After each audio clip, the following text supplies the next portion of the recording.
All right, in our final video dealing with L'Hopital's rule, we're going to look at what happens in any of these exponential cases when we have an exponent in an indeterminate form. All right, before we do that, just a quick review of logarithms. There's two important things we're going to need to know. The first thing is if we have a log with some exponential on the inside, this exponent can come out in front of the log. All right, so that's one thing to remember. This will really help us in what we're about to do. The other thing to remember is that exponentials and logs cancel each other out, and you can just get whatever's on the inside. So those two things together are going to help us for our next examples. All right, so we want to evaluate this limit, x raised to the 1 over x. All right, if I try to plug in infinity, I'm going to get infinity to the 1 over infinity, which is infinity to the 0. And again, that's an indeterminate form. Infinity wants to be really big, versus a 0 exponent wants to be 1. So which one's going to win? All right, so this is what we're going to do in this case. We're going to say that this is equal to y. Right. So the limit as x approaches infinity of y is the same as the limit as x approaches infinity of the expression, because they're equal to each other. Right. But now we've changed this into an equation. All right, we can start doing things to both sides of the equation. And you might be able to guess from our last slide is that what we're going to do is we're going to take the natural log of both sides of this. All right, so the limit as x approaches infinity of the natural log of y is equal to the limit as x approaches infinity of, all right, on the right-hand side, we have the natural log of something. And whenever there's an exponent in a natural log, I can write it in the front. And then that can simplify a bit to the natural log of x over x. And now if I try to plug infinity on this right-hand side, the natural log of infinity is infinity. X is just going to infinity. All right, so I get infinity over infinity, so I can use L'Hopital's rule. All right, L'Hopital's rule says I take the derivative of the top and the derivative of the bottom. And I plug in infinity again, and I get 0. And this is where most students will get this question wrong, because they've done everything right so far, and they say the final answer is 0. But the problem is that this 0 isn't related to our original problem. It's related to the natural log of the original problem. So how do I get rid of that natural log? Well, the other thing from that last side is that we raise both sides with an exponential.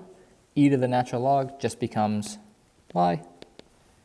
E to the 0 is 1. All right, so the limit x approaches infinity of y, which is this, is equal to 1. All right, so whenever we have these exponential indeterminate forms, we're going to use natural logs to our advantage to bring that exponent down. Then we can use L'Hopital's rule, but then we still have to undo that natural log process we did at the beginning. All right, so for example,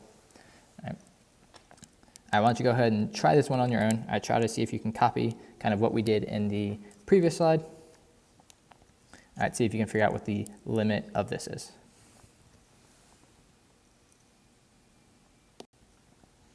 All right, so here's what I did. So I want to call this y, so I can kind of work with the two sides of the equation. Take the natural log of it, so the natural log of y is the natural log of that, but I can bring this exponent out in front. So I get 2x natural log of x. When I focus on the fact that I'm doing 0, this would be 0, this would be infinity, so I have an infinity times 0 case.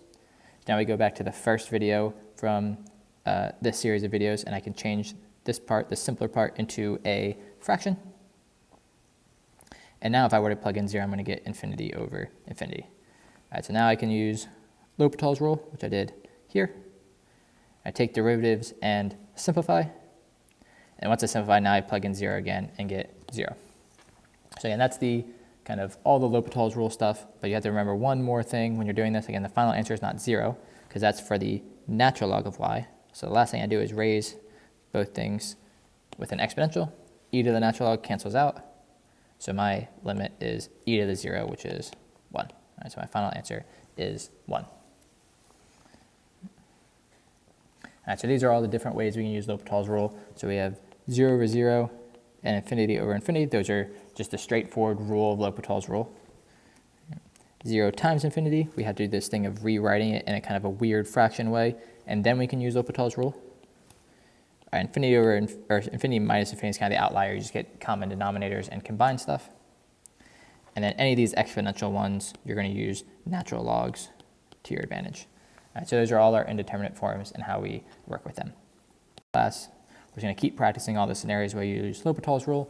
All right, we'll do some of the original ones. We'll do some of the new ones. We'll do ones where you don't actually need L'Hopital's rule so that you're kind of careful about when you're doing it. And this is the end of Unit 5, so now you have everything for the Unit 5 test, our last one for the semester. And now you know about half of all the calc you'll need for the AP exam, so now you're really at a point where you can slay the day.